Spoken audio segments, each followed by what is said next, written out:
আত-তাইবু মিনাজ যামবি কামান লা যামবা লাহু, যেই ব্যক্তি তওবা করে এই ব্যক্তি এমন যেমন অতীতে সে কোনো গুনাহ করে নাই। এই যে আমার জামা, এই কাপড়ে যখন ময়লা ভরে, এইটা আমি সাবান লাগাই, সাবান লাগাইলে ময়লা যখন পরিষ্কার না হয় তখন ব্লিচিং পাউডার লাগাই।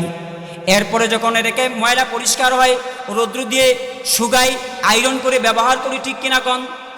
ঠিক তদ্রূপভাবে আল্লাহর হাবিব বলেন, আমার কোন উম্মত যদি আল্লাহর দরবারে খাঁটি দিলে তওবা করে, ওই ব্যক্তি নিষ্পাপ হয়ে যায়, তার কোনো গুনাহ নাই। আর যদি আপনি তওবা করে এর ভিতরে কোনো গুনাহ না করেন, যদি আপনি আজকে তওবা করে এখন যদি আপনি মারা যান, আপনার আমল নামায় কোনো ওজন করা হবে না, হিসাব নেওয়া হবে না, বিনা ওজনে বিনা হিসেবে আপনি জান্নাতের মধ্যে চলে যাবেন। একটু লক্ষ্য করে দেখেন, এই যে সাদা জামা একদিন দুদিন 3 দিন পরিধান করার কারণে এর মধ্যে ময়লা ভরে কিনা কোন? এই সামান্যতম 2 দিনের ময়লা 3 দিনের ময়লা পরিষ্কার করার জন্য সাবান লাগে, পাউডার লাগে, ব্লিচিং লাগে, এমনকি 1 বালতি নয়, 2 বালতি নয়, 3-4 বালতি পানি লাগে, ঠিক কিনা? কিন্তু আমার বন্ধুগণ, আপনারা এই 3.5 হাত বড়ি 70 বৎসরের গুনাহ, 80 বৎসরের গুনাহ, 100 বৎসরের গুনাহ, 60 বৎসরের গুনাহ পরিষ্কার করার জন্য ব্লিচিং পাউডার খাওয়া লাগবে না, পাউডার খাওয়া লাগবে না, সার্ফ এক্সেল খাওয়া লাগবে না, জমজমের পানি খাওয়া লাগবে না, সিরিজ দিয়ে ঘষাইতে হবে না।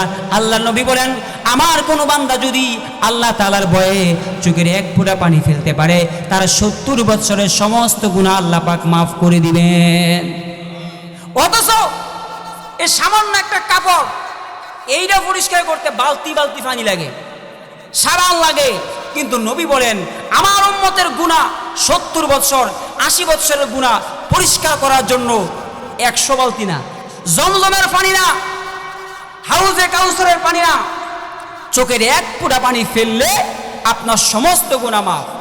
এখন যদি আপনি তওবা করতে পারেন, তওবা মানে অতীতে যত গুনাহ করেছেন আল্লাহর কাছে ক্ষমা চাওয়া, আল্লাহ আর জীবনে গুনাহ করব না, অতীতের জন্য অনুতপ্ত হওয়া, ভবিষ্যতে করব না, এই প্রতিজ্ঞা করার নাম হচ্ছে তওবা।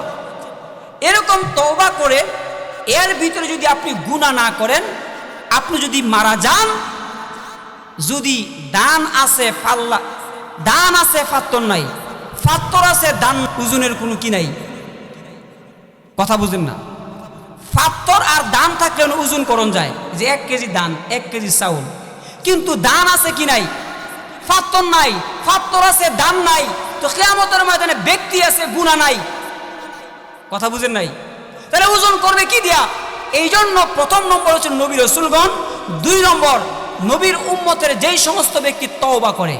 আলহামদুলিমান কদ্দারা খায়রান ওয়া খাবালা, আলহামদুলিমান কদ্দারা খায়রান ওয়া খাবালা, ওয়াশ শুকরু লিমান সাওয়ারা হুসনান ওয়া জামালা, والشكر لمن صور حسنا وجمالا।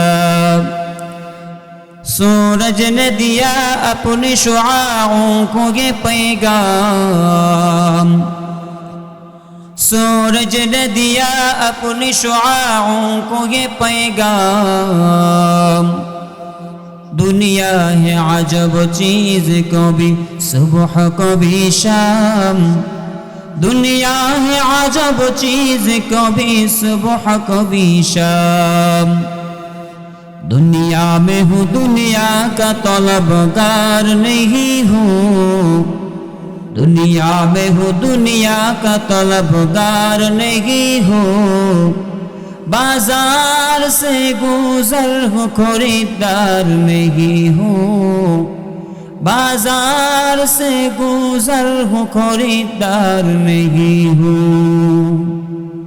ला इलाहा इल्लल्लाह, ला इलाहा इल्लल्लाह, ला इलाहा इल्लल्लाह, ला इलाहा इल्लल्लाह। এই কালেমার পড়েছি মালা, মিটাবো আমি মনের জ্বালা, এই কালেমার পড়েছি মালা, মিটাবো আমি মনের জ্বালা, এই কালেমার প্রেম থাকিলে, এই কালেমার প্রেম থাকিলে কবর হবে উজালা। লা ইলাহা ইল্লাল্লাহ, লা ইলাহা ইল্লাল্লাহ। দুনিয়ার ছোট ঘর লাগে যদি কারিগর, এই পৃথিবীর কি লাগবে না। এত বড় পৃথিবী কারিগর ছাড়া কি তৈরি হতে পারে বলো না।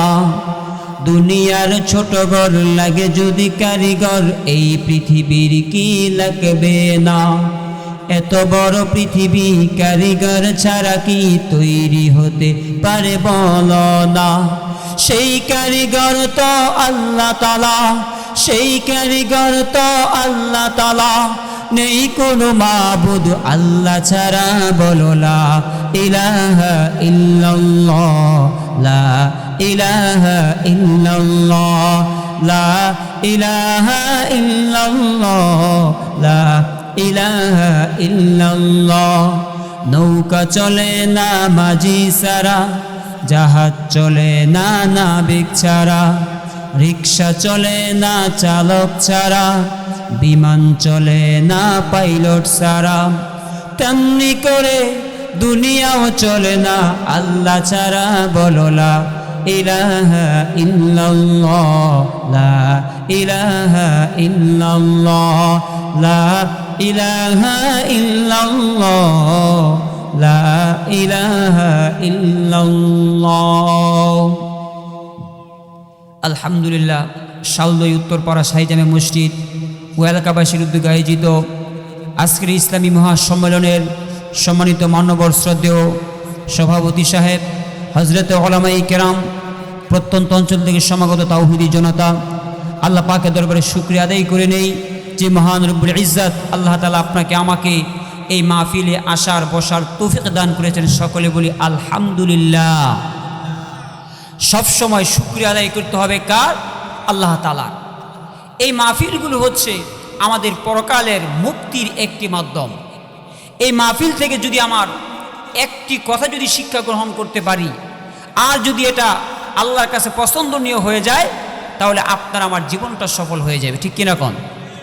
এই পৃথিবীতে আল্লাহ তাআলা আপনাকে আমাকে সৃষ্টি করেছেন আল্লাহর ইবাদত করার জন্য। কিসের জন্য? ইবাদত করার জন্য। আল্লাহর হাবিব বলেন, আদ-দুনিয়া মাজরাআতুল আখিরাত, দুনিয়া হচ্ছে পরকালের শস্যক্ষেত্র। দুনিয়াতে করতে হবে আখিরাতের চাষ। কেউ জানে না কখন যেখানে নামটি হবে লাশ। লাশের খাট আমার অপেক্ষায়, আমি ব্যস্ত দুনিয়ার রং তামাশায়। এই যে মসজিদের খাটিয়া, জানি না পরবর্তী কার সিরিয়াল সেখানে আছে। খাট মসজিদের খাটি আপনার অপেক্ষায় আছে। একদিন মাইকে এলান হবে, বাড়িওয়ালা নাই রে বাড়ি নাই রে দুনিয়াতে, বাড়িওয়ালা নাই রে বাড়ি নাই রে দুনিয়াতে। চোখেরই পলকে তুমি হতে পারো লাশ, চিরতরে বন্ধ হবে তোমারই নিঃশ্বাস। চোখেরই পলকে তুমি হতে পারো লাশ, চিরতরে বন্ধ হবে তোমারই নিঃশ্বাস। হবে এলান তোমারই নাম মসজিদের মাইকে, হবে এলান তোমারই নাম মসজিদের মাইকে। বাড়িওয়ালা নাই রে বাড়ি নাই রে দুনিয়াতে, বাড়িওয়ালা নাই রে বাড়ি নাই রে দুনিয়াতে। এই যে মসজিদের খাটিয়া আপনার আমার অপেক্ষায়, মসজিদে মাইকে এলান হবে, অমুক মিয়া ইন্তেকাল করেছেন। আমার বন্ধুগণ, আজকে আমরা আছি দুনিয়ার রং তামাশায়, কিন্তু মসজিদের খাটিয়া আমার অপেক্ষায়। জানি না কবে কখন আপনার আমার মনে ডাক এসে যায়। ঠিক কিনা কোন? আল্লাহ রাব্বুল আলামিন এই দুনিয়াতে আপনাকে আমাকে সৃষ্টি করেছেন কেন? এই দুনিয়াতে নেক আমল করার জন্য, আল্লাহর ইবাদত করার জন্য আল্লাহ পাক সৃষ্টি করেছেন। কারণ এই ক্ষণস্থায়ী জীবনে অল্প সামান্য কয়েকদিনের জন্য আমরা, কিন্তু আমাদের আসল জায়গা হলো পরকাল, সেটা হলো মাটির তলা। সেখানে আমাদের কিভাবে ভালো থাকতে পারি, এই জন্য দুনিয়াতে আল্লাহ পাক আমাদেরকে আমল করার জন্য সৃষ্টি করে দিয়েছেন। এই পৃথিবী থেকে আমাদের চলে যেতে হবে। মানুষের দুনিয়া থেকে মরণ হয়ে যাবে। মানুষ যখন ইন্তেকাল করবে, আল্লাহর হাবিব বলেন কাল কিয়ামতের ময়দানে মানুষের এমন 3টা বিপদ হবে, যেদিন মানুষ শুধুমাত্র একটাই চিন্তা থাকবে, চাচা আপন প্রাণ বাঁচা। সেদিন ইয়াউমা ইয়াফিরুল মারউ মিন আখি, সেদিন বাপ তার সন্তানকে ভুলে যাবে, ভাই তার ভাইকে ভুলে যাবে, মা তার সন্তানকে ভুলে যাবে, কেউ কারো পরিচয় দিবে না। আল্লাহ নবী বলেন সেই কিয়ামতের ময়দানে মানুষের অবস্থা যখন এমন হয়ে যাবে, সেদিন মানুষের 3টা বিপদ হবে। বলেন কয়টা বিপদ? একটা হলো যখন মানুষের হাতে আমলনামা দেওয়া হবে। এই দুনিয়ার জীবনে আপনি যেই নেক আমল করেছেন, যেই খারাপ ভালো আমল যা করেছেন, কাল কিয়ামতের ময়দানে আপনার হাতে আমলনামা দেওয়া হবে। আর বলা হবে ইকরা কিতাবাক, তুমি তোমার আমলনামা পড়ো। কাফা বিনাফসিকা আল-ইয়াওমা আলাইকা হাসিবা, তোমার আমলনামা পড়ার জন্য আজকে তুমি নিজেই যথেষ্ট। এই আমলনামা পড়ার জন্য কোনো ফেরেশতা দরকার নাই, তুমি যথেষ্ট। সেই ব্যক্তি আমলনামা পড়বে। ওয়াজাদু মা আমিলু হাদিরা মা লিহাদাল কিতাব, এইটা কেমন আমলনামা? লা ইউগাদিরু সগীরাতান ওয়ালা কাবীরাতান ইল্লা আহসাহা, ছোট্ট থেকে ছোট্ট যারা পরিমাণ যদি কোনো নেক আমল আপনি করে থাকেন, তাও তার মধ্যে লিপিবদ্ধ হওয়া আছে। এই দুনিয়ার জীবনে কারচুপি করা যায়, কিন্তু কিয়ামতের ময়দানে আপনি জীবনে এই দুনিয়ার জীবনে যতটুকু ভালো কাজ করেছেন, খারাপ কাজ করেছেন, আল্লাহ রাব্বুল আলামিন সব কিছু দিন তারিখ ঠিক করে আমলনামায় লিপিবদ্ধ করে দিয়েছেন। তাহলে কিয়ামতের ময়দানে হাসরের মাঠে মানুষের প্রথম বিপদ হলো যখন মানুষের হাতে আমলনামা দেওয়া হবে, সবার মাত্র একটাই চিন্তা থাকবে, আজকে আমলনামা কোন হাতে আসে। যদি কারো আমলনামা ডান হাতে আসে, তাকে বলে দেওয়া হবে তোমার ঠিকানা হলো জান্নাত। আর যার আমলনামা বাম হাতে আসবে, তার ঠিকানা হলো জাহান্নাম। এটা হলো প্রথম নম্বর বিপদ। 2 নম্বর বিপদ হলো কাল কিয়ামতের ময়দানে আল্লাহ রাব্বুল আলামিন মানুষের আমলনামা ওজন করবেন। এই দুনিয়াতে আমরা কি পরিমাণ নেক আমল করেছি, কি পরিমাণ ভালো কাজ করেছি, কি পরিমাণ খারাপ কাজ করেছি, কাল কিয়ামতের ময়দানে আল্লাহ ওজন করে দেখিয়ে দিবেন তুমি দুনিয়ার জীবনে এই পরিমাণ ভালো কাজ করেছো, এই পরিমাণ খারাপ কাজ করেছো। এই জন্য কোরআনে কারীমের সূরা কারিয়াতে আল্লাহ পাক বলেন ফাম্মা মান সাকুলাত মাওয়াজিনুহু ফাহুয়া ফি ঈশাতির রাদিয়াহ ওয়া আম্মা মান খাফফাত মাওয়াজিনুহু ফাউম্মুহু হাওিয়া। সুতরাং যার নেকির পাল্লা ভারী হবে, তাকে বলে দেওয়া হবে তোমার ঠিকানা হলো জান্নাত। যার গুনার পরিমাণ ভারী হয়ে যাবে, তার ঠিকানা হবে জাহান্নাম। আমার বন্ধুগণ, আল্লাহর হাবিব বলেন কিয়ামতের ময়দানে মানুষের আমলনামা ওজন করা হবে। কেন ওজন করা হবে? কারণ হলো দুনিয়ার জীবনে মানুষ অনেক খারাপ কাজ করে, অনেক খারাপ কাজ করে, আর মনে করে আমার গুনাহ সামান্য, কিন্তু গুনাহ করছে অনেক। সে মনে মনে ভাবে আমি তো বেশি কিছু করি নাই, সামান্যতম গুনাহ করেছি। আবার সামান্য নেক আমল করে আর মনে মনে ভাবে আমি তো জান্নাতে পৌঁছে গেছি। এরকম চিন্তা মানুষের মনের ভিতরে থাকে। আল্লাহ নবী বলেন কাল কিয়ামতের ময়দানে আল্লাহ রাব্বুল আলামিন আপনার আমলনামা ওজন করে দেখিয়ে দিবেন দুনিয়ার জীবনে তুমি যেই ভালো কাজ করেছো এর ওজন কতটুকু, যেই খারাপ কাজ করেছো এর ওজন কতটুকু, ওজন করে আল্লাহ তোমাকে দেখিয়ে দিবেন। এই জন্য আল্লাহর হাবিব বলেন কিয়ামতের ময়দানে এক ব্যক্তির নেকির পাহাড়, শুধু জমিন থেকে আসমান পর্যন্ত শুধু নেকি আর নেকি। মুফাসসিরে কেরাম বলেছেন কিয়ামতের ময়দানে এত নেকি আর নেকি ওজন করা হবে, ওজনে দেখা যাবে একদম পাতলা। আপনার নেকির পরিমাণ অনেক, নেকির পান নিয়ে আপনি জান্নাতে গেছেন, আপনি পরকালে হাজির হয়েছেন। ওজন করা হবে, ওজনে দেখা যাবে এইগুলো একদম পাতলা, একদম হালকা। আরেকজনের সামান্যতম গুনাহ, কথা বুঝেন আমার, সামান্যতম গুনাহ ওজন করা হবে, দেখা হবে এই সামান্যতম গুনাহ এত ভারী, এত ভারী, আল্লাহ বলবেন তোমার ঠিকানা জাহান্নাম। এই জন্য মুফাসসিরিনে কেরাম বলেন, আমলের পরিমাণ বেশি হলেই নেকির পরিমাণ বাড়ি হয় না, আমলের পরিমাণ বেশি হলেই মিজানের পাল্লায় বাড়ি হয় না, আমলের পরিমাণ কম হলেই মিজানের পাল্লায় কম হয় না, গুনার পরিমাণ বেশি হলেই মিজানের পাল্লায় বাড়ি হয় না, গুনার পরিমাণ কম হলেই মিজানের পাল্লায় কম হয় না। কারণ আপনারা জানেন, আপনারা বলেন 1 মণ লোহা বেশি বাড়ি না 1 মণ তুলা বেশি বাড়ি? 1 মণ তুলা বেশি ওজন নাকি 1 মণ লোহা বেশি ওজন? কি বলেন? মাশাআল্লাহ, আপনাদের আকল আছে। দুইটা কি সমান, ওজনের সমান, কিন্তু দেখতে কি সমান? কথা বলেন, দেখতে সমান?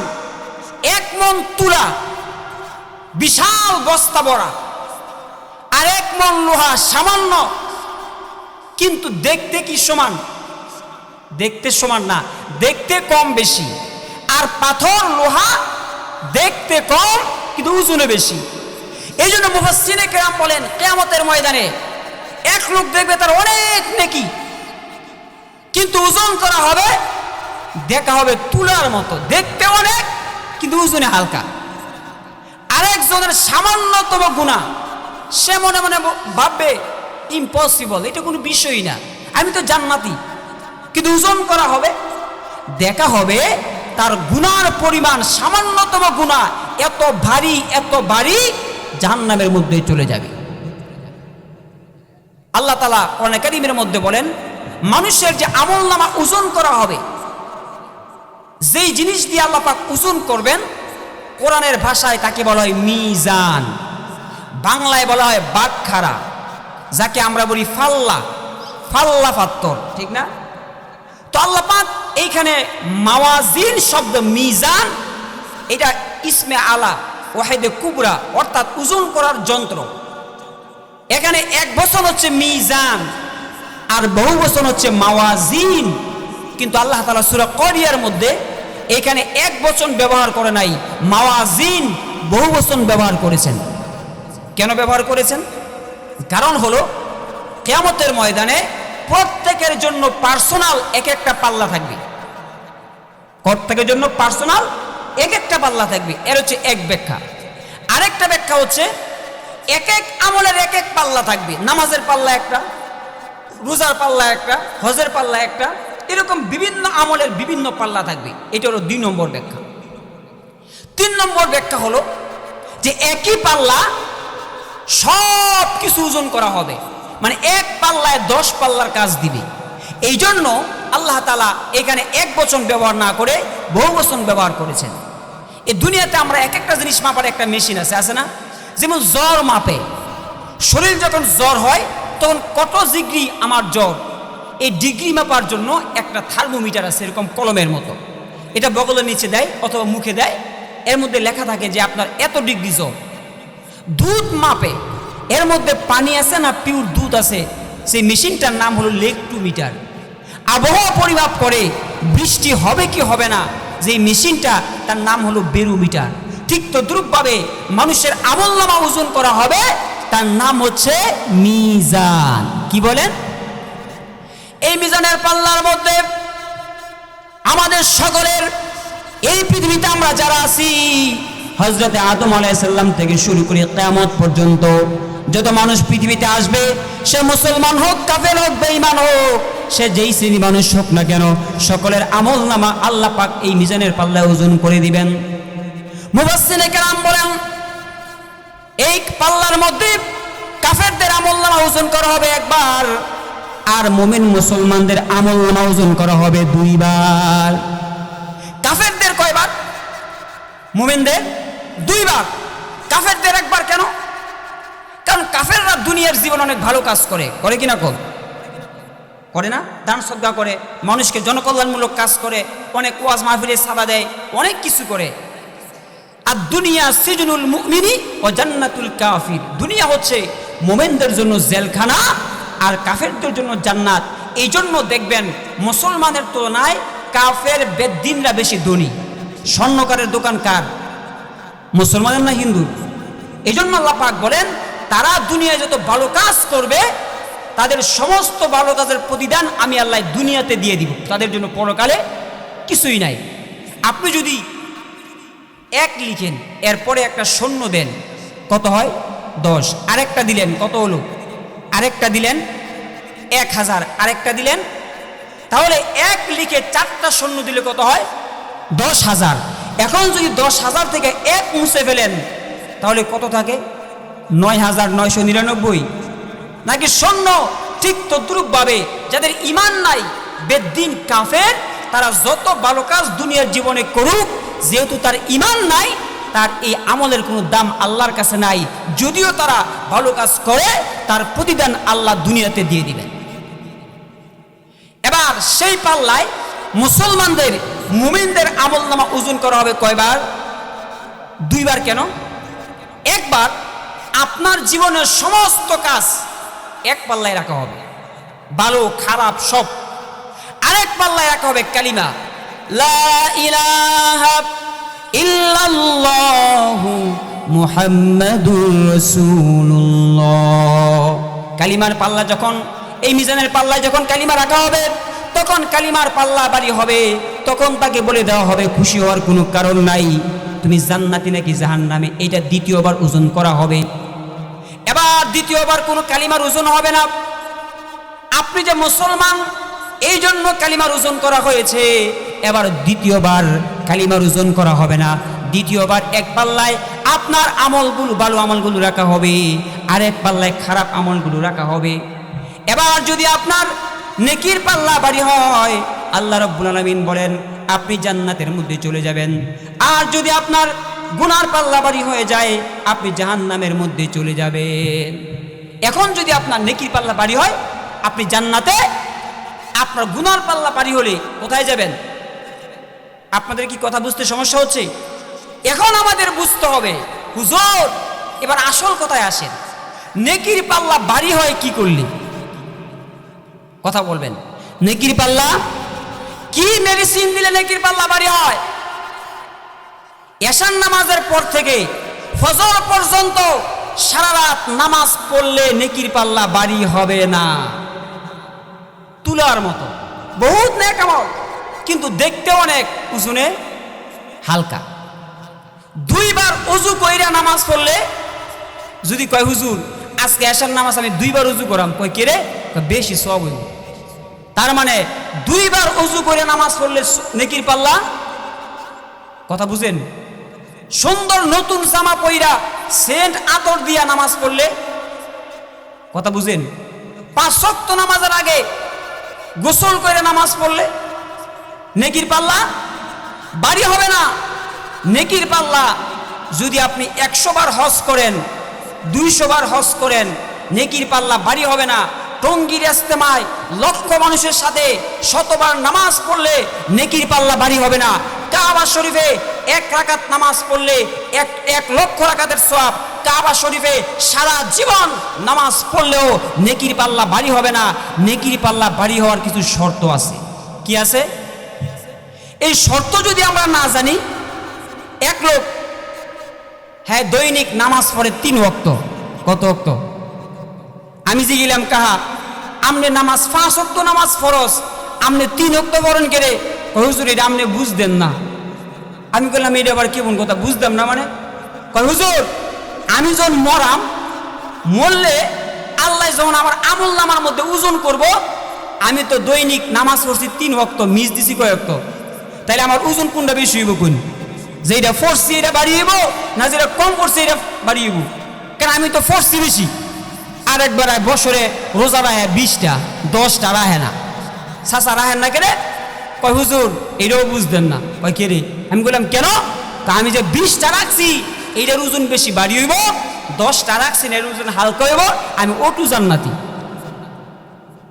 একবার হুজুরে ওয়াজ করছে যে পশু কুরবানি দিলে তার পশম, হাড়, গোশত সব মিজানের পাল্লায় ওজন করা হবে, আপনি জান্নাতে চলে যাবেন। কারণ এই ওয়াজের অ্যাকশন গিয়ে পড়ছে গরিব মানুষের উপরে, যার উপর কুরবানি কিনা ওয়াজিব না। এইবার চিন্তা করছে লাত্তি খামুরা, কিন্তু গাঠটি ছাড়তাম না, কুরবানি আমি দিয়া ছাড়াম। এখন নিয়ত করছে চুরি করে এলেও কি দিব, কুরবানি দিব। এখন ঈদের আগের দিন রাত্রে বাড়িছে গরু চুরি করতে। এখন গরু চুরি করে আসার পথে সাথে একটা মসজিদ, ইমাম সাহেব ফজর আজান দেব, কেউ অবিষ্কা এই ভোরবেলা অবেলা গরু কইতে আনছেন?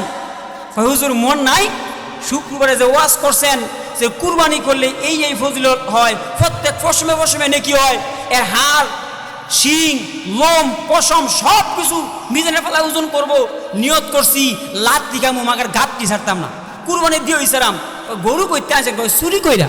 হেই মিয়া, আপনি চুরি কইরা গরু আনছেন? কয় হুজুর আমি জানি আপনি যে একটা ফেস মারবেন। কয় হুজুর আমি যে গরু চুরি করছি এর একটা গুনাহ হইছে। বলেন কি হইছে?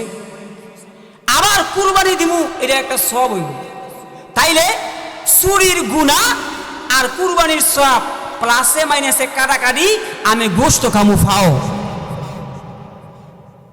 এরকম আমাদের সমাজে কিছু বিজ্ঞানী আছে যারা অঙ্ক মিলায়। কয় হুজুর আমি তো 3 রাকাত পড়ি, আমরা তো সপ্তাহে একদিন নামাজ পড়ি, আছে না?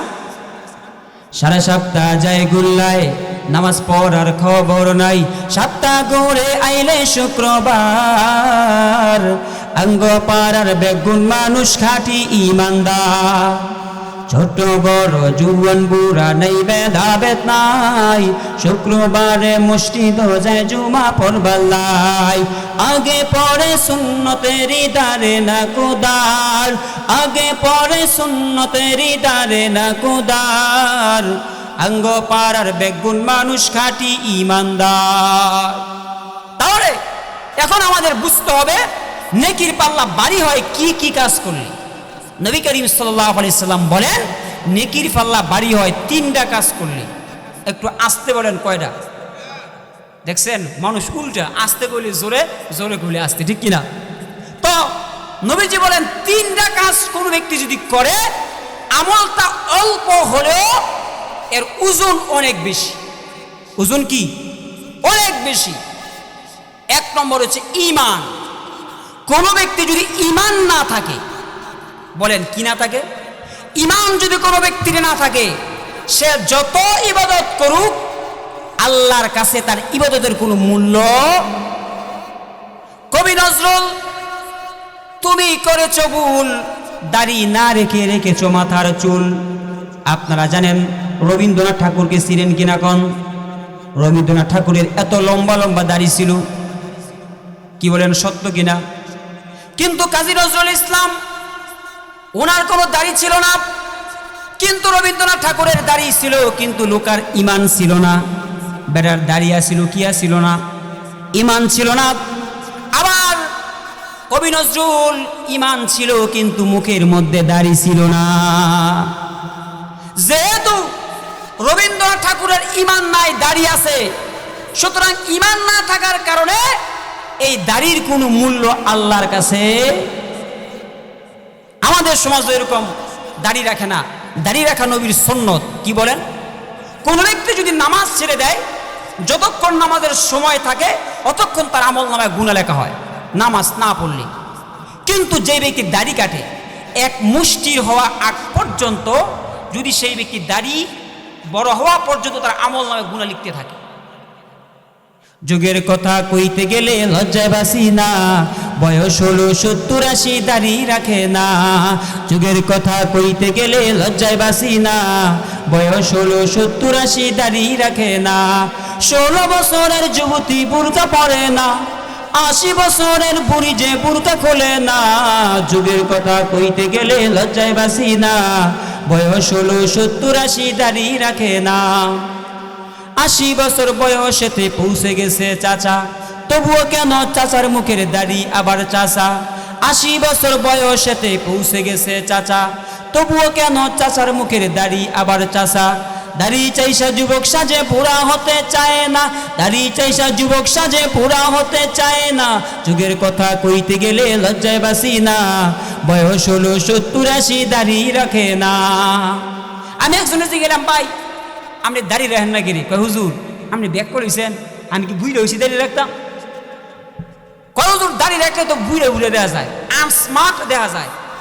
আমি কইলাম দাড়ি রাখলে যদি বুড়ে বুড়ে দেওয়া যায়, এক কাজ করেন আপনি মুখে দাঁত সব ফালাই দিন, তো দুধের বাচ্চার মতো লাগবে। অথচ দাড়ি রাখা নবীর সুন্নত। তাহলে কবি নজরুলের কি ছিল? দাড়ি ছিল না, চুল ছিল, কিন্তু কবি নজরুলের দাড়ি না থাকলেও ইমান ছিল। আর রবীন্দ্রনাথ ঠাকুরের দাড়ি ছিল, লোকটার কি ছিল না? ইমান ছিল না। কাদিয়ানি তারা কাফের। কাদিয়ানিরা কি? আমরা যেমন 5 ওয়াক্ত নামাজ পড়ি, ঢাকা বকশীবাজার তাদের মেন হেড অফিস, সেখানেও তারা 5 ওয়াক্ত নামাজ পড়ে, কিন্তু তাদের ইমান নাই। কি নাই? আমরা যে কালিমা পড়ি লা ইলাহা ইল্লাল্লাহু মুহাম্মাদুর রাসূলুল্লাহ, তারা একই কালিমা পড়ে, কিন্তু আমাদের কালিমার মধ্যে লা ইলাহা ইল্লাল্লাহ, আল্লাহ ছাড়া কোনো মাবুদ নাই, মুহাম্মাদুর রাসূলুল্লাহ। এই মুহাম্মদ বলতে কোন মুহাম্মদ? আমাদের নবী, মক্কার নবী, মদিনার নবী মুহাম্মদ। কিন্তু কাদিয়ানিরা বলে এই মুহাম্মদ বলতে গোলাম মির্জা মুহাম্মদ কাদিয়ানি, এই জন্য তারা কি? কাফের।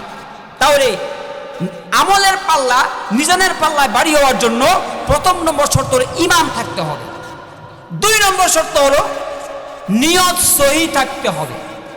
আপনি যে আমল করবেন, আপনি আল্লাহকে দেখার জন্য, আল্লাহ দেখতেছে, ফেরেশতা লিখতেছে, এই কিনটা বদ্ধমূল থাকতে হবে। আপনার মন গড়া আমল করলে হবে না, আপনার নিয়তটা খালেস থাকতে হবে। কোরআনে কারিমের হাদিসের মধ্যে এমন কোন আয়াত নাই যেখানে বলা হয়েছে সারা রাত ইবাদত করো, বেশি ইবাদত করার কথা কোরআন হাদিসের কোথাও নাই। আল্লাহ রাব্বুল আলামিন বলেন লিয়াবলুয়াকুম আইয়ুকুম আহসানু আমালা, তোমাদেরকে দুনিয়াতে পাঠানো হয়েছে কে তোমাদের মধ্যে আহসানু আমালা, ভালো আমল করতে পারে।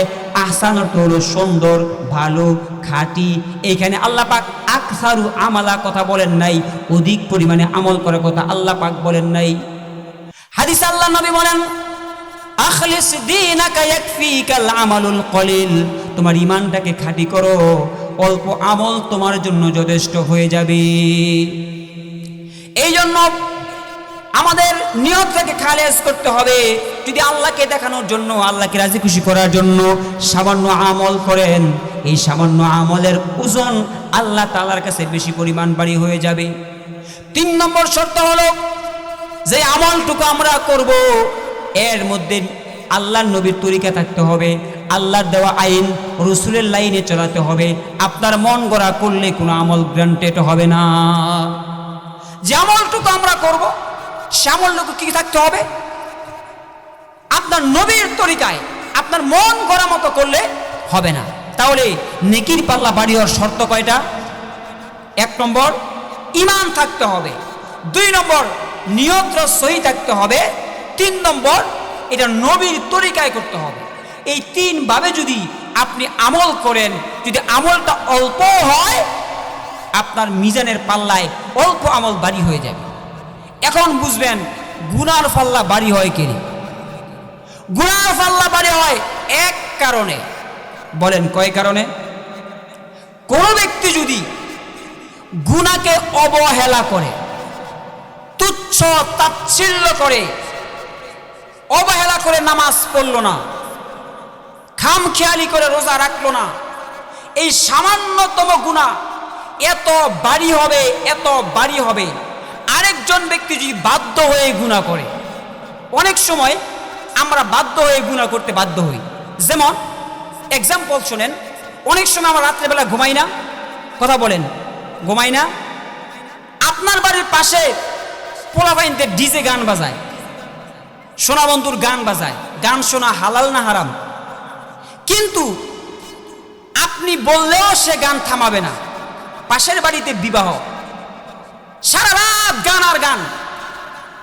এই যে আপনি গান শুনতেছেন, এটা কি ইচ্ছায় না বাধ্য হয়ে? কথা একটু আস্তে বলেন। বাধ্য হয়ে না? আপনি আপনার বাবাকে হাসপাতাল নিয়ে যাচ্ছেন, অসুস্থ বাবা, এই হাসপাতাল নিতে গিয়া আপনার নামাজ কাজা হয়েছে, গুনাহ হয় নাই? কথা বলেন, গুনাহ হয় নাই? আমি একবার শুক্রবার দিন জুমার নামাজ পড়াইতে যাওয়ার সময় এক পুলিশে ধরছে আমারে। আকাশের যত তারা, পুলিশের তত ধারা। মাছের রাজা ইলিশ, চাকরির রাজা নাকি পুলিশ।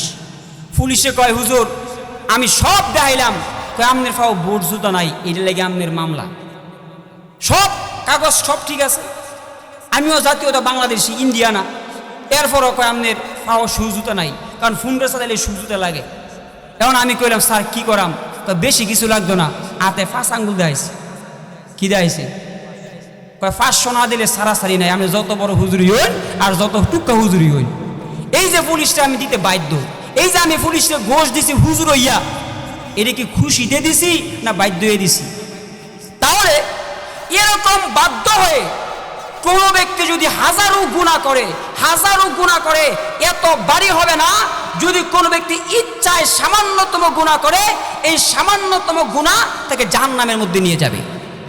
এই জন্য মুফাসসিরে কেরাম বলেন কিয়ামতের ময়দানে একজন দেখবে তার গুনার পাহাড়, সে বলবে আমি তো নিশ্চিত জাহান্নামী, কিন্তু ওজন করা হবে, দেখবে একদম পাতলা।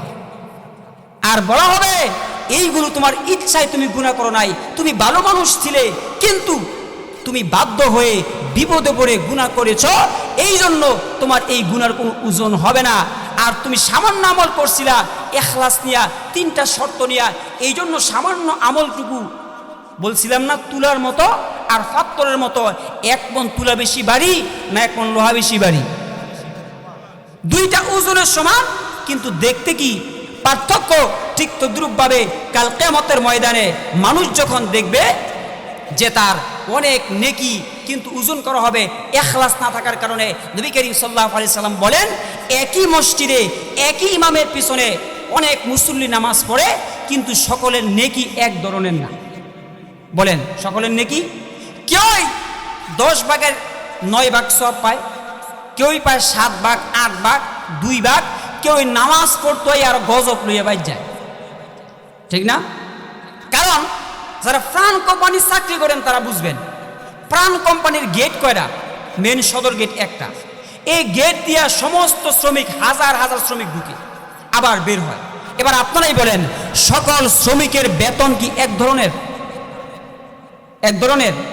কারো বেতন 16,000, কারো বেতন 40,000, যে জিএম তার বেতন 1.5 লক্ষ, যে ডাইরেক্টর, এরকম শ্রেণীভেদে কাজের ব্যবধানে, অভিজ্ঞতায়, দক্ষতায়, মানুষের মেহনতের কারণে যেরকম মেন মিল হলো একটা, কিন্তু মানুষের বিভিন্ন ক্যাটাগরির কারণে তার বেতনের তারতম্য হয়। ঠিক তদ্রূপ নবীজি বলেন মসজিদের ভিতরে একই ইমামের পিছনে একই জামাতে নামাজ পড়ার পরেও সকল মুসল্লির আমল নেকি এক ধরনের হয়। এই জন্য নবী করিম সাল্লাল্লাহু আলাইহি সাল্লাম বলেন, এই জন্য দুনিয়ার জীবনে বেশি নেক আমল করলেই মিজানের পাল্লায় ভারী হবে না, ভারী হওয়ার 3টা শর্ত যদি পাওয়া যায়। এখন আমাদের বুঝতে হবে কাল কিয়ামতের ময়দানে যখন মিজানের পাল্লায় মানুষের আমলনামা ওজন করা হবে, তখন সমস্ত মানুষ 4 দলে বিভক্ত হবে। বলেন কত দলে? এখন আমি কোন দলে আছি এইটা বোঝা দরকার। 4 দলের এক দল যাদের কোনো হিসাব হবে না, যাদের কোনো ওজন করা হবে না। আল্লাহ বলবেন তোমার ওজন হবে না, তোমার হিসাব হবে না, বিনা ওজনে বিনা হিসেবে তুমি জান্নাতি। সুবহানাল্লাহ বলবেন না? আরেক দলের লোক তাদের বিনা ওজনে বিনা হিসেবে জাহান্নামী। তাহলে এক দল বিনা হিসাবে জান্নাতি, আরেক দল বিনা হিসাবে জাহান্নামী। আরেক দল নেকির পাল্লা ভারী হওয়ার কারণে জান্নাতে, আরেক দল গুনার পাল্লা ভারী হওয়ার কারণে জাহান্নামে। এখন দল হলো কয়টা?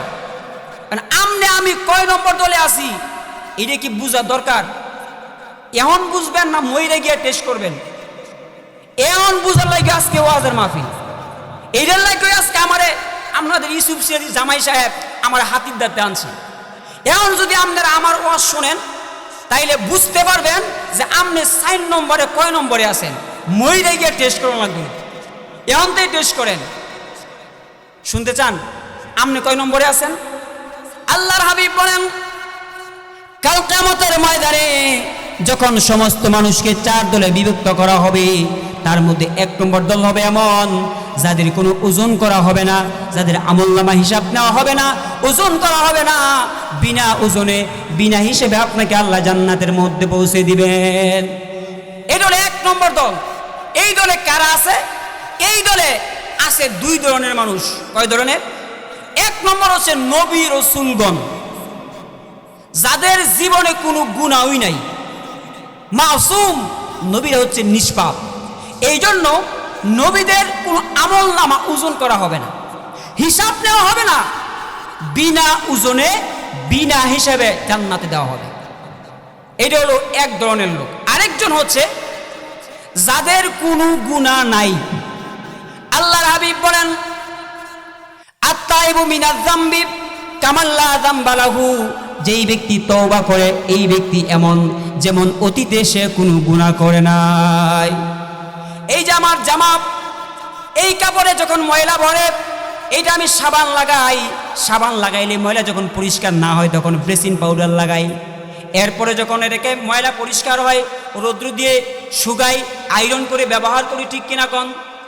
ঠিক তদ্রূপভাবে আল্লাহর হাবিব বলেন, আমার কোন উম্মত যদি আল্লাহর দরবারে খাঁটি দিলে তওবা করে ওই ব্যক্তি নিষ্পাপ হয়ে যায়, তার কোনো গুনাহ নাই। আর যদি আপনি তওবা করে এর ভিতরে কোনো গুনাহ না করেন, যদি আপনি আজকে তওবা করে এখন যদি আপনি মারা যান, আপনার আমল নামায় কোনো ওজন করা হবে না, হিসাব নেওয়া হবে না, বিনা ওজনে বিনা হিসেবে আপনি জান্নাতের মধ্যে চলে যাবেন। একটু লক্ষ্য করে দেখেন, এই যে সাদা জামা একদিন দুদিন 3 দিন পরিধান করার কারণে এর মধ্যে ময়লা ভরে কিনা কোন?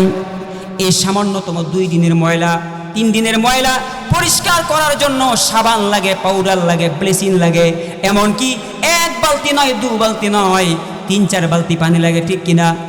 কিন্তু আমার বন্ধুগণ, আপনারা এই 3.5 হাত বড়ি 70 বৎসরের গুনাহ, 80 বৎসরের গুনাহ, 100 বৎসরের গুনাহ, 60 বৎসরের গুনাহ পরিষ্কার করার জন্য ব্লিচিং পাউডার খাওয়া লাগবে না, পাউডার খাওয়া লাগবে না, সার্ফ এক্সেল খাওয়া লাগবে না, জমজমের পানি খাওয়া লাগবে না, সিরিজ দিয়ে ঘষাইতে হবে না। আল্লাহর নবী বলেন, আমার কোনো বান্দা যদি আল্লাহ তাআলার ভয়ে চোখের 1 ফোঁটা পানি ফেলতে পারে, তার 70 বৎসরের সমস্ত গুনাহ আল্লাহ পাক মাফ করে দিবেন। অথচ এই সামান্য একটা কাপড় এইটা পরিষ্কার করতে বালতি বালতি পানি লাগে, সাবান লাগে। কিন্তু নবী বলেন, আমার উম্মতের গুনাহ 70 বৎসর 80 বৎসরের গুনাহ পরিষ্কার করার জন্য 100 বালতি না, জমজমের পানি না, হাউজে কাউসারের পানি না, চোখের 1 ফোঁটা পানি ফেললে আপনার সমস্ত গুনাহ মাফ। এখন যদি আপনি তওবা করতে পারেন, তওবা মানে অতীতে যত গুনাহ করেছেন আল্লাহর কাছে ক্ষমা চাওয়া, আল্লাহ আর জীবনে গুনাহ করব না, অতীতের জন্য অনুতপ্ত হওয়া, ভবিষ্যতে করব না, এই প্রতিজ্ঞা করার নাম হচ্ছে তওবা। এরকম তওবা করে এর ভিতরে যদি আপনি গুনাহ না করেন, আপনি যদি মারা যান, যদি দান আছে ফাল্লা, দান আছে ফাত্তর নাই, ফাত্তর আছে দান, ওজনের কোনো কি নাই, কথা বুঝেন না? ফাত্তর আর দান থাকলে ওজন করণ যায়, যে 1 কেজি দান 1 কেজি চাউল, কিন্তু দান আছে কি নাই? ফাত্তর নাই, ফাত্তর আছে দান নাই, তো কিয়ামতের ময়দানে ব্যক্তি আছে গুনাহ নাই, কথা বুঝেন নাই? তাহলে ওজন করবে কি দিয়া? এই জন্য প্রথম নম্বর হচ্ছে নবী রাসূলগণ, 2 নম্বর নবীর উম্মতের যেই সমস্ত ব্যক্তি তওবা করে। আর তওবার ফজিলত কেমন? হযরতে মুসা আলাইহিস সালামের সময়ে আসমান থেকে রহমতের বৃষ্টি বন্ধ হয়ে গেছে, আর বৃষ্টি হয় না। কারণ মুসলমান যখন গুনাহ করে তখন আল্লাহ রাগান্বিত হয়ে যান। এই রাগান্বিত হয়ে আল্লাহ পাক মুসলমানদের উপর আযাব, গজব, বিপদ দেন। তখন মিশরের মানুষ এই বৃষ্টি নির্ভরশীল, আমাদের সেলু মেশিন ছিল না, মোটর ছিল না। তখন সমস্ত মানুষ হযরত মুসা আলাইহিস সালামের দরবারে গেলেন, ওগো আল্লাহর নবী, আপনি আল্লাহর কাছে দোয়া করেন আমাদের যাতে বৃষ্টি হয়। মুসা আলাইহিস সালাম আল্লাহর কাছে দোয়া করেন, আল্লাহ তুমি বৃষ্টি তুমি বন্ধ করলা কেন? আল্লাহ বলে, হে মুসা, আমি বৃষ্টি বন্ধ করেছি তোমার উম্মত গুনাহ করার কারণে।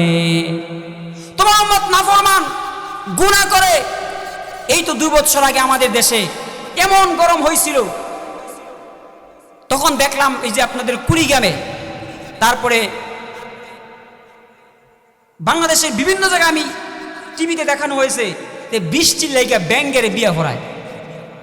ব্যাঙ আর বেঙ্গি মানে বেড়া ব্যাঙ আর একটা বেড়ি ব্যাঙের বিয়া পড়ায়। ইউটিউবে চার্জ দিবেন, দেখতে পাবেন যে ব্যাঙ আর বেঙ্গির বিয়া। কয় কেন? কয় বিয়া পড়াইলে বলে আল্লাহ বৃষ্টি দিব। এরকম কুসংস্কার আছে না? আমাদের দেশে কুসংস্কারে ভরা। ব্যাঙ ডাকলে বৃষ্টি আসে, মোরগ ডাকলে ভোর, কুকুর ডাকলে লেজ গুটিয়ে সিটকে পালায় চোর, পেঁচা ডাকলে অশুভ হয়, শকুন ডাকলে মরণ, হঠাৎ কোনো বিপদ নাকি কাকে ডাকার কারণ, পাখি ডাকলে মেহমান আসে মিষ্টি হাতে নিয়ে, বৃষ্টির মাঝে রোদ হাসিলে শিয়াল মামার বিয়ে, সত্য মিথ্যা যাচাই করি টিকটিকিরি টিক ডাকে, বউ পাগল হয় সেই ছেলেটা গাম থাকে যার নাকে, হঠাৎ করে চোখ কাঁপিলে দুঃখ আসে বটে, বসা নাকি যাবে না ওই ঘরের চৌকাঠে, যাত্রা নাকি অশুভ হয় দেখলে চারু পথে, কারি কারি টাকা আসে চুলকালে ডান হাতে, খাবার সময় উঠলে হাসি কেউ তো স্মরণ করে, দুইবার ভাত না নিলে তার অকালে বউ মরে, বাঙ্গা আয়নায় মুখ দেখিতে মুরব্বীদের মানা, কুসংস্কারে আমরা আজও চোখ থাকিতে কানা। তো এরকম কুসংস্কার আছে না এরকম? তারপর আমি ছোটবেলা দেখেছিলাম যে যখন বৃষ্টি হয় না তখন এলাকার ফুলাফাইন কুলোর মধ্যে দেখলাম এক বাড়িতে যায় আর সপ্তে পানি দেয় আর গান করে, ওই আল্লাহ মেঘ দে পানি দে ছায়া দে রে তুই আল্লাহ মেঘ দে, এই বাড়ির বুইরা বেড়ি হেই বাইর যায়, ফতে একটা মুরগির লাদা খয়ের বুল্লা খায়, আল্লাহ মেঘ দে পানি দে ছায়া দে রে তুই আল্লাহ মেঘ দে। এরপর আবার সাইল তোলে, তো সাইল যারা না দেয় হ্যাঁ আবার নতুন গান গায়, ওই এক পা আজের সাইলের লাগে মুখটা করে কালা, খরা নেজে ফুইরা নেই হেইডা খুব বালাই, আল্লাহ মেঘ দে পানি দে ছায়া দে রে তুই আল্লাহ মেঘ দে। এইগুলো হচ্ছে কুসংস্কার, যেইগুলো ইসলামে কোনো ভিত্তি নাই। কুসংস্কার নিয়ে এটা ভিন্ন এক আলোচনা, সময় হলে আরেকদিন করব। এখন মুসা নবীর জমানায় আসমান থেকে বৃষ্টি বন্ধ। মুসা আলাইহিস সালাম আল্লাহর কাছে জিজ্ঞেস করেন, আল্লাহ বৃষ্টি হচ্ছে না কেন? আল্লাহ তাআলা বললেন, তোমার উম্মত গুনাহ করতেছে, এই গুনার কারণে আমি আল্লাহ বৃষ্টি দিচ্ছি না।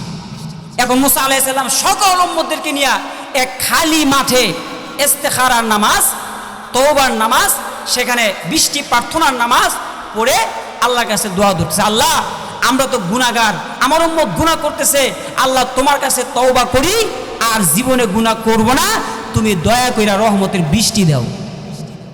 সবাই দোয়া করতেছে আর মুসল্লি যারা আছে সবাই আমিন আমিন কয়। এই মুহূর্তে ঠিক দোয়ার মাঝখানে জিব্রাইল ফেরেশতা আসলো, এসে বলতেছে, মুসা নবী আমনে জাগরে নিয়ে তওবা করতেছেন, এর মধ্যে একটা বেড়ার নাম আছে করম আলী, উদাহরণ দিলাম আরই, করম আলী, এই বেড়ার নিয়ত আছে হ্যাঁ গুনাহ আরো করব, যতক্ষণ পর্যন্ত এই করম আলী এন থাকবো এতক্ষণ পর্যন্ত আল্লাহ বৃষ্টি দিত না। এই করম আলী আনতে গেলে গা আল্লাহ বৃষ্টি দিব।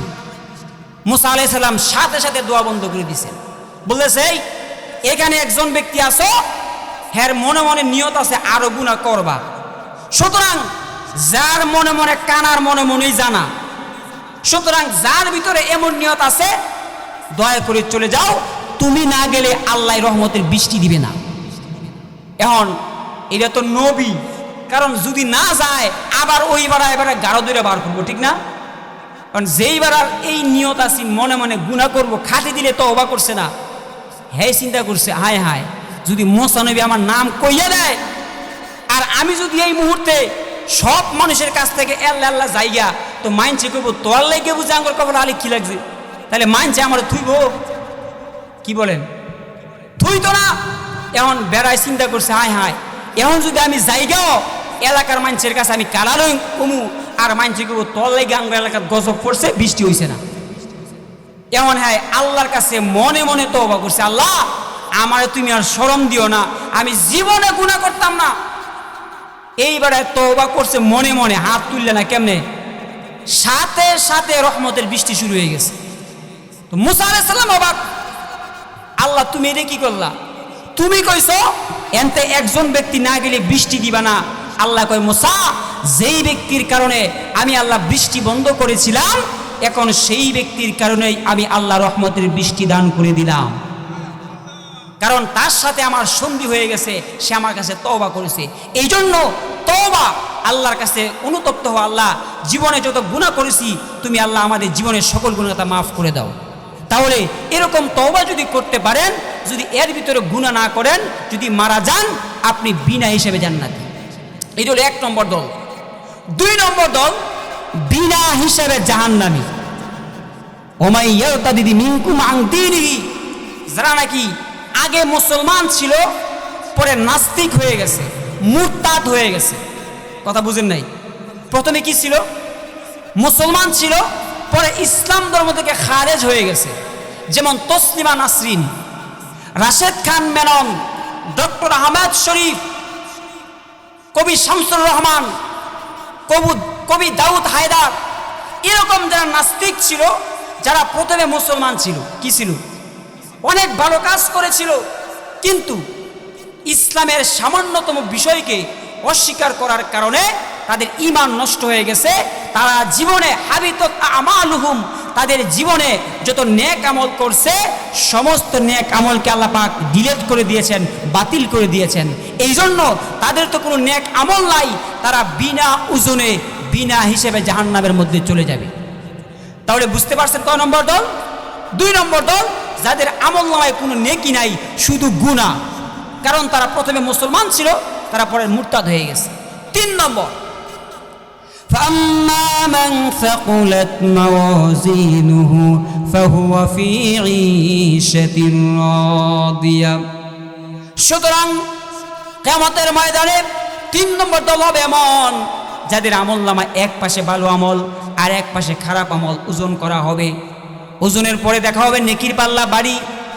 তাকে বলা হবে তোমার জন্য সুসংবাদ, তুমি আল্লাহর জান্নাতের মধ্যে চলে যাও। এটা হলো 3 নম্বর লোক। আরেক দল লোক হবে যারা আমল নামা ওজন করা হবে, দেখা হবে তার গুনার পাল্লা বাড়ি। তাকে বলা হবে তোমার ঠিকানা বিনা হিসেবে জাহান্নাম। তাহলে আপনি আমি কয় নম্বর দলে আছি? 1 নম্বর দলে আসার সুযোগ আছে কিনা? কোন আছে না? যদি আমরা তওবা করতে পারি, এর ভিতরে যদি আমরা গুনাহ না করি, নবী করিম সাল্লাল্লাহু আলাইহি সাল্লাম বলেন যেহেতু আপনার আমল নামায় গুনাহ নাই, সুতরাং আপনি বিনা হিসেবে জান্নাতের মধ্যে চলে যাবেন। কিন্তু এখানে একটা বিষয় আছে, যেই সমস্ত গুনাহ, কোন গুনাহ ওজন করা হবে আর কোন গুনাহ ওজন করা হবে না, এনে একটা বিষয় আছে। যদি আপনি মানুষের হক নষ্ট করে থাকেন, এই হক নষ্ট করার গুনাহ এটা ওজনে আসবে না, এটা বদলা নেওয়া হবে। কি নেওয়া হবে? আপনি শাল দই মোড় থেকে চা খাইয়ে যে টিয়া দিচ্ছেন না, 1 কেজি চাল কিনা দোকানের আশেপাশেও যান না, আছে না এরকম? 10,000 টাকা হাওলাত নিয়া আপনি বাগজেন এলাকা চাইরা, এরকম মানুষের যদি হক আপনি নষ্ট করে থাকেন, কিয়ামতের ময়দানে আপনি 20,000 টাকা দান করলে যে সওয়াব হতো, দুনিয়ার জীবনে এই পরিমাণ নেক আমল আপনার আমল থেকে কেটে নেওয়া হবে। আর কোন আমল ওজন দেওয়া হবে? হকুল্লাহ, যেগুলো আল্লাহর হক। যেমন নামাজ, এটা বান্দার হক না আল্লাহর হক? রোজা, হজ, যাকাত, আপনার ব্যক্তিগত খারাপ কাজ, এই সমস্ত কাজের ওজন করা হবে। কিন্তু মানুষের হক মাইরা শতবার হজ করলেও আপনি জান্নাতে যেতে পারবেন না। মানুষের ক্ষেতে লাইল কাটে, কাটিং মাস্টার হলে ক্ষেতের লাইল এমন ভাবে কাটেও বগা পর্যন্ত বুঝতেলেন, আছে না এরকম? আপনি এরকম যদি মানুষের হক মারেন আর যদি 100 বার হজ কইরা এই আমল নামা ওজন করা হবে না, এই আপনার কিয়ামতের ময়দানে আপনার নেক আমল ট্রান্সফার করে দেওয়া হবে। এই জন্য আমার বন্ধুগণ, কি করলে কি হওয়া যায়? কোন ব্যক্তি যদি গুনাহ ছাড়ে তাহলে ওই ব্যক্তি জান্নাতে যাওয়া যায়। কোন ব্যক্তি যদি ফরজ ওয়াজিবগুলো সঠিকভাবে আদায় করে, ওই ব্যক্তি জাহান্নাম থেকে মুক্তি পাবে। কোন ব্যক্তি যদি আল্লাহ নবীর সুন্নতকে অনুসরণ করবে, ওই ব্যক্তির নবীজির খাস সুপারিশ পাবে। আর যেই ব্যক্তি নফল মুস্তাহাব আমলটুকু করবে, ওই ব্যক্তি আল্লাহর ওলি হতে পারবে। কোন ব্যক্তি বুজুর্গ হওয়ার জন্যে, পীর হওয়ার জন্যে, আল্লাহর ওলি হওয়ার জন্যে ফরজ নামাজ পড়ে আল্লাহর ওলি হওয়া যায় না, এটা তো নিয়মিত আমল। কিন্তু আল্লাহর ওলি হতে হলে একটা মাত্র শর্ত, সেটা হলো নফল নামাজ বেশি করে পড়া। নফল ইবাদত যে যত বেশি করবে, সে তত আল্লাহর প্রিয় পছন্দনীয় বান্দা হতে পারবে। এই জন্য আমার বন্ধুগণ, আল্লাহ রাব্বুল আলামিন এই দুনিয়াতে আপনাকে আমাকে তৈরি করেছেন শুধুমাত্র আল্লাহর ইবাদত করার জন্য, ঠিক কিনা কোন? কিন্তু দুনিয়ার জীবনে আমরা এসে দুনিয়া কেমন ভাবে ধরে ফেলেছি আমরা, সকাল থেকে সন্ধ্যা, সন্ধ্যা থেকে সকাল শুধুমাত্র দুনিয়া করি, ঠিক কিনা কোন? শুধুমাত্র টাকা টাকা, টাকা পয়সা বেশি যদি করতে পারো কামাই, টাকা পয়সা বেশি যদি করতে পারো কামাই, শ্বশুর শাশুড়ির কাছে তুমি ভালো জামাই, টাকা পয়সা কামাই করে শুধু দিয়ে যায়, শালা শালির কাছে তুমি ভালো দুলাভাই, টাকা পয়সা দিবে শুধু গহনাটা দামি, নিজের বউয়ের কাছে তুমি খুবই ভালো স্বামী, টাকা পয়সা দিবে শুধু নেই তো কোনো চাপ, ছেলে মেয়ের কাছে তুমি খুবই ভালো বাপ, টাকা পয়সা দিবে শুধু হিসাব নিকাশ নাই, ভাই বোনের কাছে তুমি খুবই ভালো ভাই, টাকা পয়সা কামাই করে দিবে নতুন জামা, ভাগনা ভাগ্নির কাছে তুমি খুবই ভালো মামা, টাকা পয়সা কামাই করে দিবে ডজন ডজন, আত্মীয়দের কাছে তুমি খুবই ভালো আপন, টাকা ধরো টাকা ধরো টাকা কামাই করো, টাকার মূল্য বুঝেছি ভাই যখন হইছি বড়, টাকা পয়সা দিতে পারলে সবার কাছে ভালো, না পারিলে সুন্দর মুখটা দেখবা তুমি কালো, আমার কথা ঠিক কিনা ভাই তোমরা সবাই বলো? শুধুমাত্র টাকা টাকা, কিন্তু যেই টাকা আপনি কামাবেন ওই টাকাটা হালাল পন্থায় হতে হবে, ঠিক কিনা? কারণ হলো এই দুনিয়া তোমার আসল নয়, তোমার আসল হলো কবর, ঠিক কিনা? ওই দেখা যায় কবরস্থান, ওই আমাদের ঘর, ওইখানেতে থাকতে হবে সারা জীবন ভর। ও কবর তুই চাস কি? টাকা পয়সা নিস কি? বউ স্বামী খাই না, মোমেন বান্দা পাই না, একটা যদি পাই অমনি তারে জান্নাতে পাঠা। মরে গেলে যখন আমি হয়ে যাব লাশ, বন্ধু বান্ধব ছেড়ে দিবে তখন আমার পাশ, কেউ বলবে বাঁশ কাটো অতি তাড়াতাড়ি, কেউ বলবে মাটি দিয়ে যাব কখন বাড়ি, আজ আমি জীবিত বলে সবাই আমার আপন, মরণকালে সঙ্গী হবে শুধুই সাদা কাফন। এই জন্য আমার বন্ধুগণ আল্লাহর হাবিব আলে বাইতদেরকে রাখলেন, ও ফাতেমা ও আলী ও হাসান হোসেন, আলে বাইতদেরকে ডেকে আল্লাহর হাবিব বলেছেন, ও আমার কলিজার টুকরা মেয়ে মা ফাতেমা ও আলী হাসান হোসেন, এই মাত্র আল্লাহ পাক আয়াত নাজিল করেছেন, আল্লাহ পাক আমাকে বলতে বলেছেন, আমি নবী জানি না কাল কিয়ামতের ময়দানে আল্লাহ রাব্বুল আলামিন আমার সাথে কি ব্যবহার করবেন, এবং আমি এও জানি না আল্লাহ তোমাদের সাথে কি ব্যবহার করবেন। সুতরাং ও ফাতেমা, কাল কিয়ামতের ময়দানে আল্লাহ রাব্বুল আলামিন আল্লাহর দরবারে বিশ্বনবীর মেয়ে বলে কোনো ফয়সালা তোমার হবে না, ও আলী বিশ্বনবীর জামাই বলে তোমাদের কোনো ফয়সালা হবে না, ও হাসান হোসেন বিশ্বনবীর নাতি বলে তোমাদের কোনো ফয়সালা হবে না। কাল কিয়ামতের ময়দানে আমল যদি সঠিক করতে পারো জান্নাতের মধ্যে চলে যাবে, আমল যদি খারাপ হয়ে যায় তার অবস্থা চূড়ান্ত হয়ে যাবে। আমলটা যদি ভালো করতে পারেন, এই আমল ইয়াউমা লা ইয়ানফাউ মালুন ওয়ালা বানুন ইল্লা মান আতাল্লাহা বিকলবিন সালিম। মানুষের একমাত্র আমল যদি সঠিক থাকে, এই আমলের কারণে আপনি জান্নাতে যাবেন, এই পরকালে কোনো দোহাই দিয়ে আপনি জান্নাতের মধ্যে যেতে পারবেন না। তাহলে পরকালে মানুষের মেন হচ্ছে ব্যক্তিগত আমল, সেদিন কেউ কারো আপন থাকবে না। তাহলে বলেছিলাম হাসরের মাঠে এক নম্বর বিপদ হচ্ছে যখন মানুষের আমল নামা ওজন করা হবে। মানুষের আরেকটা বিপদ হলো, 2 নম্বর বিপদ হলো যখন মানুষের আমল নামা হাতে দেওয়া হবে। ওজন করার পরে কোথায় দেওয়া হবে? হাতে। এখন যার আমল নামা ডান হাতে আসবে, বলেন কোন হাতে? যার আমল নামা ডান হাতে আসবে, فَأَمَّا مَنْ أُوتِيَ كِتَابَهُ بِيَمِينِهِ فَسَوْفَ يُحَاسَبُ حِسَابًا يَسِيرًا। ডান হাতে আসবে ওই ব্যক্তি জান্নাতে চলে যাবে। আর যার আমলনামা বাম হাতে আসবে ওই ব্যক্তি কোথায় যাবে? জাহান্নামের মধ্যে যাবে। এখন আল্লাহ পাক যখন মানুষের আমলনামা বাম হাতে দিবে, তখন মানুষ আল্লাহর সাথে তর্ক করবে, আল্লাহি রব্বিনা মা কুন্না মুশরিকিন, আল্লাহ দুনিয়ার জীবনে আমি এমন আকাম করছি না তোমার ফেরেশতায় ভুলে লেখছি। কি কইব? আল্লাহর সাথে তর্ক করবি।